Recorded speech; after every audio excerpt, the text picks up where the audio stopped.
Pues muy bien, la agenda urbana tiene muchas vertientes y la realidad es que afortunadamente tenemos muchos estudiosos que están dedicados su talento y su tiempo a esto.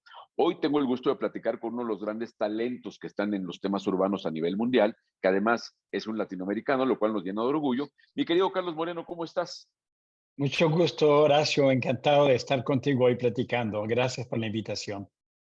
Todo un tema, lo de las ciudades. A ver, todos te conocemos por todo este trabajo destacadísimo que has hecho con el concepto de la ciudad de los 15 minutos, la transformación de París, todo esto que estás hablando de la revolución de las cercanías, la revolución de cómo tenemos que buscar la forma en que vivamos más cerca. La forma más fácil de evitar los largos recorridos pues, es que no se tengan que hacer. Me suena sensato, ¿no? Entonces hay muchas cosas que hay que hablar de eso.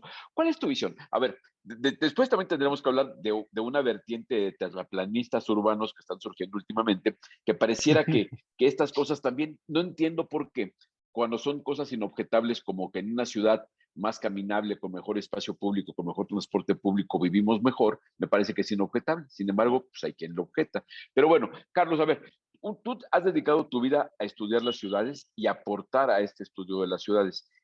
¿Qué nos queda por delante? ¿En qué momento están las ciudades y hacia dónde debiéramos buscar conducirlas? Pregunta amplia, amplia. Bueno, sí, Horacio, una pregunta de bastantes ángulos en los que se puede enfocar, digamos, para hacer una respuesta sintética que nos permita continuar explorando y platicando. Eh, yo diría que si lo queremos aterrizar en el contexto de América Latina, como lo has evocado, yo nací en Colombia, aunque vivo desde hace ya 43 años en París, en Francia. Claro está, lo que pasa en América Latina no nos puede dejar indiferentes, dado que el continente latinoamericano es hoy en día un continente urbano, apenas unos puntos de menos que el norte de América en urbanización. Y bueno, en los últimos 50 años, las ciudades latinoamericanas, muchas de ellas, y es el caso tuyo en Ciudad de México, son megalópolis, con un desarrollo además en cierta parte bastante informal, añadiendo problemas de justicia social y de acceso a servicios, más allá de los problemas transversales que tienen todas las ciudades del mundo, de los cuales citaría en primer lugar el cambio climático, por lo que corresponde a la amenaza principal civilizacional para la humanidad y cuya forma urbana hoy en día no había sido ni preparada, ni estudiada, ni organizada para resistir a todos los efectos que esta cadena sistémica del cambio climático significa. Pero igualmente tenemos que integrar nuestra manera de vivir, nuestra manera de desplazarnos, la manera como el tiempo es consumido en desplazamientos obligados, la pérdida de la calidad de vida, que va igualmente ligado a los modelos económicos de la manera de trabajar, la injusticia económica con las personas marginales que no tienen empleo, que trabajan en informalidad, y las problemáticas de exclusión social que aparecen, tal vez está, cuando se genera esta fenomenología de una pobreza muy alta y con la pérdida igualmente de acceso a la educación. Entonces, queremos que nuestras ciudades, para que sean durables, para entrar en los objetivos de desarrollo sostenible de UN Habitat, el número 11, ciudades más resilientes, más seguras, más equitables, y el número 13, el ODS sobre el clima, queremos que esas ciudades sostenibles sean al mismo tiempo vivables ecológicamente, viables económicamente y equitativas socialmente. Y lo que trabajamos como nuevos paradigmas, en particular con la revolución de la proximidad, apunta en ese sentido. Ahora, esto, la revolución de la proximidad, ya son cosas que ya a nivel mundial los gobiernos están comprando, las sociedades están comprando, se están haciendo ya con esa idea.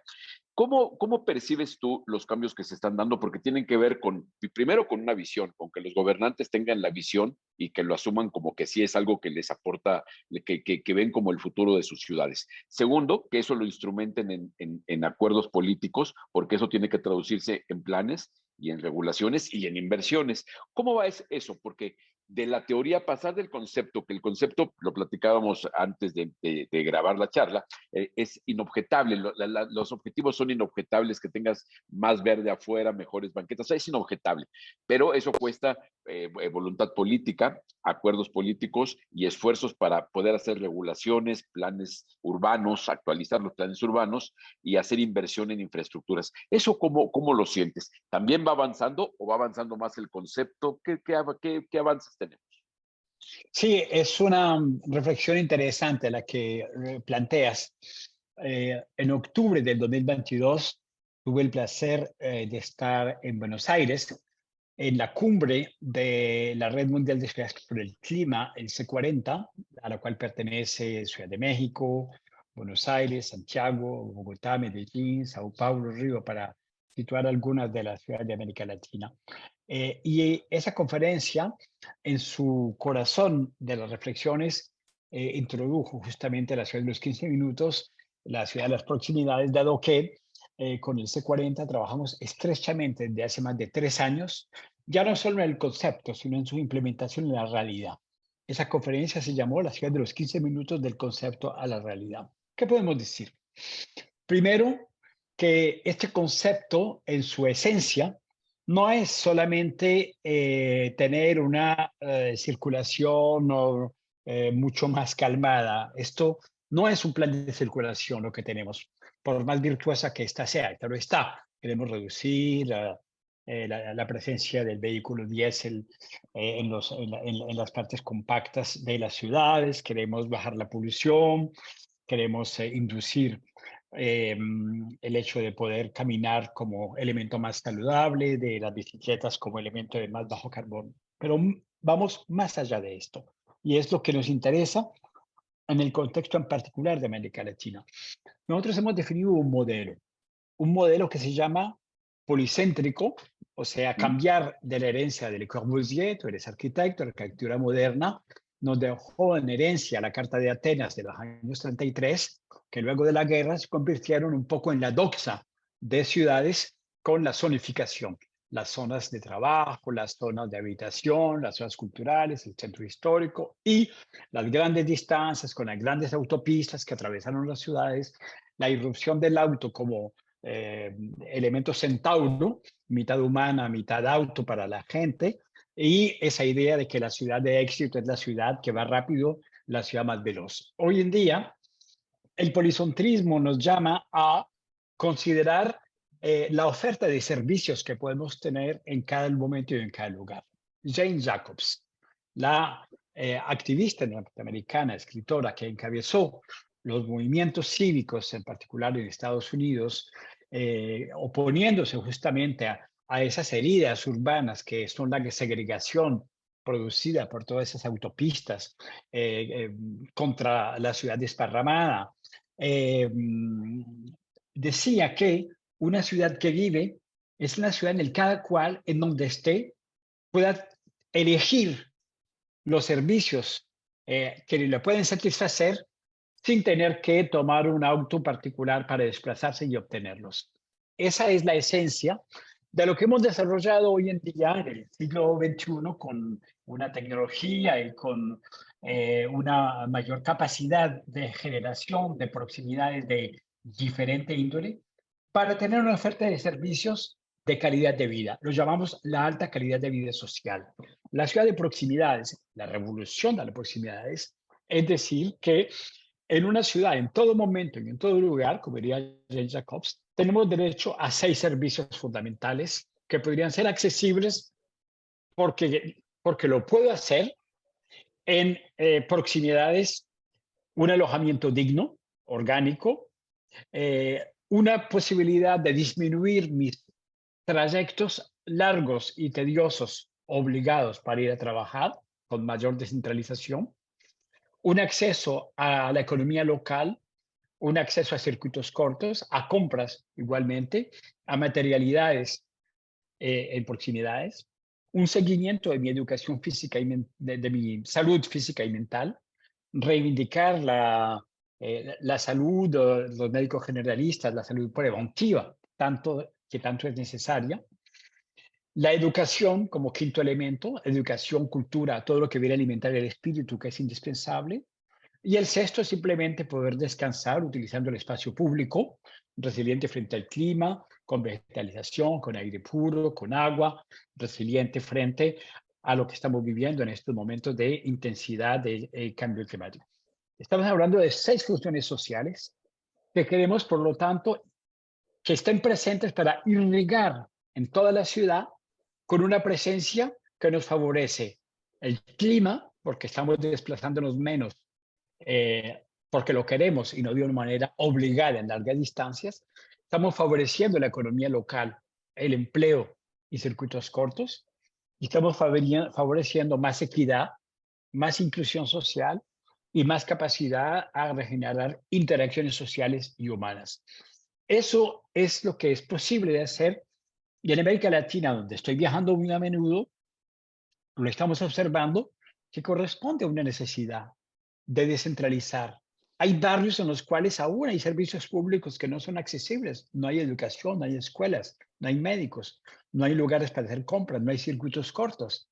Entonces, es una manera de reivindicar esas necesidades que tienen que ser satisfechas para poder ofrecer una mejor calidad de vida, pues nuestras ciudades latinoamericanas tienen una concentración muy grande de zonas modernas, muy lindas y con mucho edificio corporativo y desplazamientos de a veces hasta 2 y 3 horas, nada más que para ir y igual para volver sin acceder a sus necesidades básicas. Por eso necesitamos policentrismo y fue lo que propuso las Naciones Unidas con el estudio de la programa del medio ambiente que fue publicado en octubre del 2021 y que dice, en el peso de las ciudades de América Latina, el policentrismo multifuncional, multiservicial es la clave para el diseño de ciudades latinoamericanas a escala humana. Ahora, todo esto ya se está empezando a hacer cambios. Vemos que en el caso del gobierno de México ya tienen la nueva agenda urbana incluido en sus planes de trabajo, tienen conceptos como la vivienda adecuada, que también lo sacó No Hábitat, ya lo tienen considerado. Sin embargo, en este momento las ciudades del mundo, las mexicanas lo están padeciendo, tenemos un problema muy puntual de encarecimiento del suelo urbano, seguramente por la falta de actualización de los planes de desarrollo urbano, y ese encarecimiento del suelo está provocando, entre otras cosas, el encarecimiento y escasez de la vivienda y seguimos con este caos de que entonces, como es imposible dotar de vivienda económica en las zonas centrales, provocamos que la gente migre a las periferias y eso reactiva el problema que se quería evitar. ¿Qué se puede hacer cuando tenemos ese tema encima de la realidad de los altos costos del suelo? Que te digo, no es algo que vivamos únicamente en México, es un tema que afecta a muchos lugares. Sí, y no solamente en América Latina, lo vivimos igualmente en muchas partes del mundo, es esta presión sobre el suelo. Eh, Horacio, hay cosas que son indispensables a nivel de lo que llamamos el gobierno y que a veces suenan con oídos que no les parece muy satisfactorios, pero hay que tomar la realidad frente a nosotros. Esta situación que acabas de describir, del peso económico del suelo y esta fuerza centrífuga que efectivamente manda a la gente en sus afueras, es una espiral viciosa que crea dificultades, ahondándolas cada vez más. Los gobiernos nacionales, regionales, departamentales y locales tienen que tomar conciencia que no es viable a largo término sociedades basadas en estas fuerzas centrífugas que estás describiendo, porque no hay coherencia, no hay cohesión social, no hay coherencia territorial. Se tiene una mano de obra efectivamente barata, pero no está calificada y estamos en desventaja económica permanente estamos haciéndole la cama a todas las fuerzas de importación de productos que vienen de otra parte del mundo y por lo tanto disminuyendo nuestra propia riqueza interna por el desequilibrio en balanzas comerciales. Entonces, hay algo que desgraciadamente se ha perdido en muchos contextos de América Latina, que es esta noción de bien común. Una gobernanza por el bien común es una gobernanza que tiene que generar una política urbana y territorial que tome en cuenta estos parámetros de los cuales estamos evocando para darse unos objetivos que nosotros llamamos de alta calidad de vida social. No es posible marginar a la gente, dejarla sin educación, someterla a empleos muy mal remunerados además. No es posible que muchas personas tengan acceso a la salud como elementos casi básicos del derecho a la vida. Se ha pensado muchas veces en América Latina que el derecho al alojamiento es una conquista fundamental, un poco siguiendo las luchas sociales, tales que fueron descritas por los grandes, pensadores franceses como Henri Lefebvre, con el derecho a la ciudad. En América Latina tenemos que tomar conciencia que el derecho al alojamiento no es suficiente. Alojarse en metros cuadrados, tener un techo encima de donde estamos, no es vivir en la ciudad. Tenemos que salir de la noción de alojamiento hacia una noción que es la noción de habitabilidad. Es el mensaje principal que yo transmito cuando hablo de la ciudad de los 15 minutos, del terreno de media hora, que son simplemente expresiones de lo que le llamamos la revolución de la proximidad. Poco importan los minutos, que sean 10 o 18 o 23 o 45. Lo que queremos es que haya el derecho a la habitabilidad. ¿Qué quiere decir la habitabilidad y cuál es la diferencia con el alojamiento? La habitabilidad quiere decir de que no solamente tienes un techo que te acoge, sino que igualmente tienes servicios básicos. Tienes derecho a un empleo digno, tienes derecho a circuitos cortos locales que te dan productos sanos, tienes derecho a la salud, tienes derecho a la educación, cultura, tienes derecho al espacio público. Y este conjunto es la habitabilidad.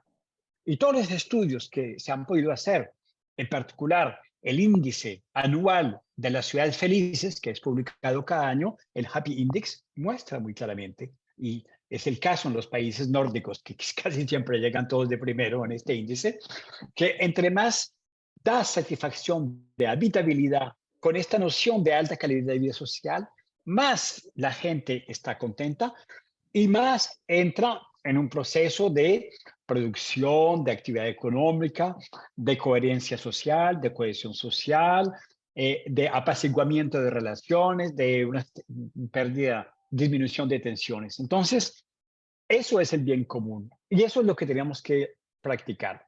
Y para esto, Horacio, no hay milagros. Hay que tener una política regulatoria.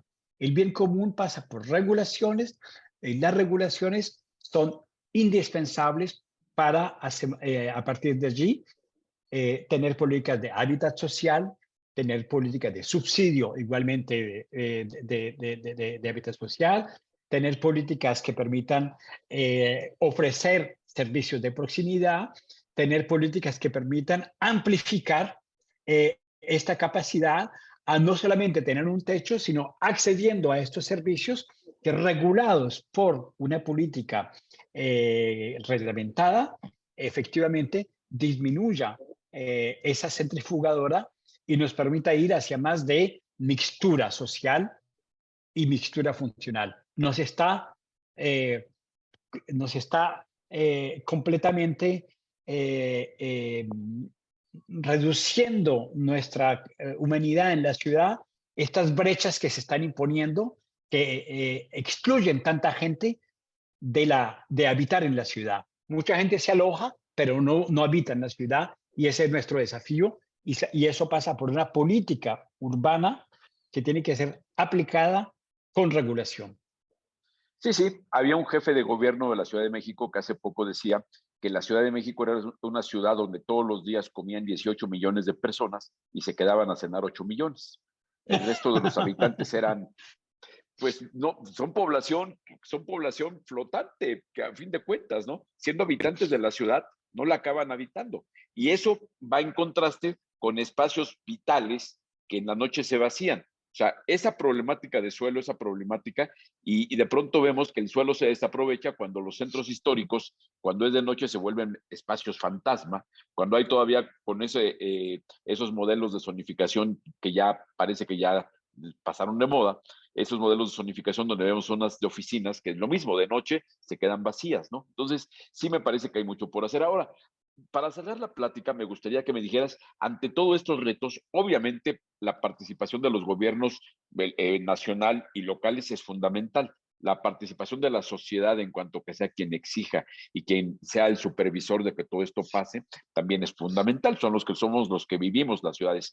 ¿Cuál debiera ser la participación, el compromiso del sector privado en lo que tiene que ver con la parte inmobiliaria, que a fin de cuentas son los que pegan los ladrillos y son los que más allá de la regulación hacen o no hacen las infraestructuras físicas particulares, los activos inmobiliarios en que la gente trabaja y vive? ¿Cuál debiera ser su participación en este proceso? Me encanta, Horacio, que cerremos con esta pregunta que has hecho, me parece fundamental. Hemos hablado efectivamente de revolución de proximidad policéntrica, multiservicial, hemos hablado de parar esta centrifugadora que existe de exclusión, hemos hablado de regulación, por lo tanto de reglas que permitan limitar alquileres, que permitan, por ejemplo, diferenciar, como se hace en Austria, la tenencia del suelo de lo que se ha construido por encima, separando la venta del suelo de la venta de lo que se ha construido y su alquiler, que tiene efectos de disminución de esos precios. En esta cadena de valor, el sector privado juega un papel clave. Saskia Sassen hizo un estudio muy interesante en el que decía a quién pertenece la ciudad. Y la parte regulatoria del sector público muchas veces es minoritario respecto a los activos que existen dentro de la ciudad, pues muchos de estos activos son poseídos mayoritariamente por sectores privados, porque ha sido así en el paso de la historia, se ha generado, y más aún en economías en las cuales se ha financiarizado muchísimo el acto constructivo. Muchas inmobiliarias pertenecen a grupos financieros antes de pertenecer a grupos de construcción. Tomando en cuenta esto, es indispensable lo que yo llamo crear un pacto social urbano y territorial, en el que incluyamos el sector privado, sentarnos en una mesa a discutir sobre el hecho de que la Carta de Atenas tenemos que pasar la página. 1933, 2022, hemos hecho casi 90 años. Hoy en día, nuestro pensamiento debe ir hacia el policentrismo multiservicial, generador de nuevas centralidades, de nuevas polaridades, generador de nuevos modelos económicos. Y esos modelos económicos son totalmente viables para hacer ¿qué? Para hacer actos constructivos, en vez de continuar a construir cada vez más lejos, actos constructivos de reutilización, de rehabilitación y de rehabilitaciones que sean multifuncionales, polivalentes. Tenemos solamente hoy en día en promedio 40% de uso de un edificio que se construye. 60% del tiempo está cerrado porque es monofuncional, sirve para una sola cosa. Entonces queremos hacer esa rehabilitación que convierta al mismo tiempo una infraestructura, un edificio en polifuncional y que le dé lo que se llama una densidad orgánica, que por lo tanto pueda generar igualmente nuevos servicios y nuevos modelos económicos. Salir de esas zonas comerciales inhumanas, traducirlos en nuevas zonas de vida en los cuales se mezcle la habitación, el trabajo, lugares deportivos, lugares de cultura, lugares de educación, espacio público, verdecimiento, agua. Y esos son nuevos modelos económicos que se practican con el sector privado. Hoy en día estamos viendo cómo el sector privado está atento a ese nivel. Todos los años tenemos en el MIPIM, que es una de las más importantes eventos mundiales del sector inmobiliario, una conferencia de UN Habitat en la que nosotros participamos igualmente con la FIAPSI, que es la Federación Mundial del Sector Inmobiliario. ¿Y qué decimos allí? Lo que estamos hablando aquí. necesitamos mejores lugares para vivir mejor, con más mixtura de categorías sociales y categorías funcionales. Necesitamos implicar al sector privado en esta hoja de ruta para definitivamente cambiar la página del monofuncionalismo, del zoning, de la segregación urbana a una nueva página que estamos escribiendo del policentrismo multiservicial, multifuncional, de las unidades en las cuales podemos generar unas nuevas proximidades que al mismo tiempo sean interconectadas para que la calidad de vida sea escoger a dónde quiero ir, salir de la movilidad obligada, ir hacia la movilidad escogida y estar así en la ruta hacia el 2030 o 2050 con respecto a los objetivos de desarrollo sostenible de disminución del riesgo con respecto al cambio climático y unas ciudades que sean mucho más amigables, mucho más resilientes. Y cierro con lo que dije desde el principio, en la cual sostenibilidad sea una ciudad más vivable ecológicamente, más viable económicamente, y ahí necesitamos el sector privado, y más equitativa, y allí necesitamos el impacto social positivo. Pues caray, muy completa la geografía de lo que debiera ser esta revolución de las proximidades, esta revolución urbana que tendría que marcar a fuerza nuestro futuro inmediato, porque es un tema, tú lo decías, de supervivencia de la especie humana. Tenemos que cuidar el medio ambiente y las ciudades son una parte fundamental para ello. Carlos Moreno, muchísimas gracias por tu tiempo y por toda esta oportunidad de tener contacto con todo esto que estás haciendo a nivel mundial. Muchísimas gracias a ti, Horacio, y bueno, ha sido un placer platicar contigo. Muy bien, la revolución de las proximidades. Estaremos muy atentos a esto, no se lo pierdan.